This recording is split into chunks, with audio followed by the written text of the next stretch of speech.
Shalom Bracha, nous poursuivons aujourd'hui avec la 14e Mishnah du 10e Pérek. La Mishnah poursuit encore avec les différences que nous trouvons entre ce qui se passe au Beth Amikdash et en dehors du Beth Amikdash. Comme nous l'avons vu, lorsqu'il y a une interdiction Midirabanan, les Chachamim n'ont pas maintenu leur interdiction au Beth Amikdash. Si c'est une interdiction Minatora, au Beth Amikdash comme en dehors du Beth Amikdash, c'est interdit Shabbat. La Mishnah nous parle du cas Kohen Shelaka Be'etzbo, un Kohen qui s'est blessé pendant Shabbat. Korech ale a gemi bamigdash avelo bamdina. Au Beth Amikdash, il pourra attacher par-dessus, mettre un gemi. Un gemi, c'est un morceau de jonc.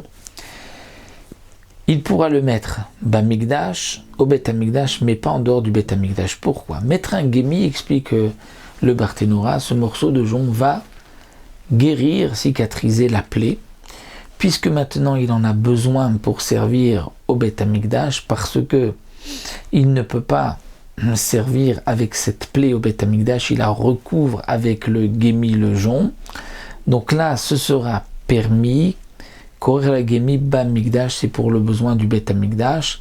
Ce n'est qu'un issour midérabanan, parce que ce gemi, c'est un remède, et les remèdes sont interdits midérabanan, avalo bamdina, mais pas dans le pays, parce que dans le pays, c'est donc en dehors du Beth Amikdash, un issour midérabanan, comme tout refoua, comme tout remède.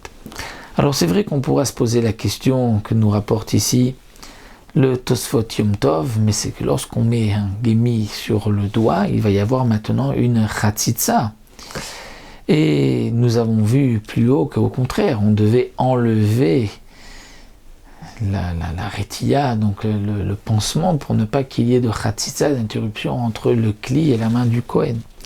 Alors ici, il nous répond le Tosfot Yom Tov, dans la Gemara, il est rapporté qu'il s'agit ici de quelque chose qui est sur la main gauche, puisque la voda du Kohen était avec la main droite, donc c'est sur la main gauche, et comme nous avons vu, c'était juste pour ne pas que l'on voit la plaie, ou encore, comme donne une autre explication d'après Rashi, que c'était sur le dos de la main, donc non pas la partie qui tient le kéli, mais sur le dos de la main, et c'est là qu'on va attacher, qu'on va mettre un gemi, un morceau de jonc. Donc voici une différence entre le Beth Amikdash ou Bamdina et le pays, puisque c'est un issour midérabanan, refoua, les remèdes pendant Shabbat. Imlotsidam, si on a serré avec le jonc pour faire sortir du sang, alors là il y a une interdiction Minatora, parce que c'est blessé, c'est un avmelacha, et donc là c'est interdit kan vekanaso au Beth Amikdash comme en dehors du Beth Amikdash. Autre dîne que nous rapporte la Mishnah, bozkin melach al gabe kevesh bishvil shelo yachliku.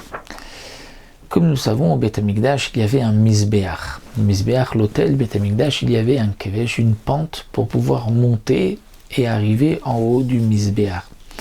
Sur la pente, les kohanim montaient, et les kohanim que nous avons montés aussi étaient pieds nus au Beth Amikdash, et parfois, il risquait de glisser. Alors pour ne pas qu'il glisse, on avait l'habitude de casser des miettés du sel, et on étalait un peu de sel sur cette pente sur laquelle il montait, parce que comme elle était lisse, on risquait de tomber. Donc en mettant un peu de sel, il n'y avait pas donc de risque de glisser.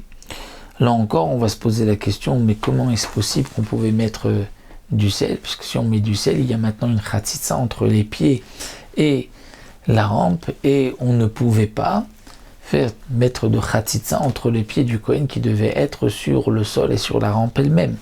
Alors le Tosfot Yom Tov nous répond aussi qu'on parlera ici de ceux qui montaient du bois sur la maracha, c'est-à-dire pour activer le foyer du feu sur le misbéach, et ça, ce n'était pas considéré comme une avoda.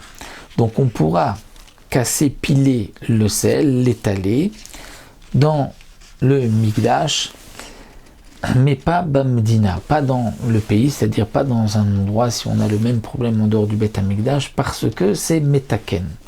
C'est quoi metaken? C'est-à-dire c'est niré, on voit comme s'il vient arranger.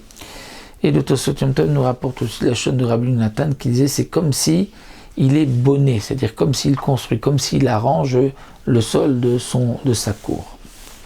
Un autre din que nous apprenons, au Memali Mibor à Gola ou Mibor à Gadol. Bagalgal Beshabbat, on pouvait remplir de l'eau, donc puiser de l'eau, du puits qui était appelé le bord à Gola ou le bord à Gadol. Les deux se trouvaient dans la Hazara, dans le Beth Amikdash, et on pouvait remplir de l'eau, Bagalgal, avec un galgal, c'est-à-dire un treillis, Beshabbat, le jour de Shabbat, pour pouvoir, donc avec la corde, le treillis, pour pouvoir remonter le seau. Et c'est de ces deux puits uniquement qu'on avait permis de faire sortir de l'eau, mais pas dans les autres puits. Pourquoi? De crainte que l'on va ensuite sortir de l'eau pour arroser son jardin, étant donné que avec un treillis on peut sortir de l'eau facilement. Donc les Chachamim craignaient qu'il va ensuite prendre de l'eau pour arroser son jardin. Donc les Chachamim ont interdit d'utiliser un galgal, donc une roulette, un treillis pour sortir de l'eau.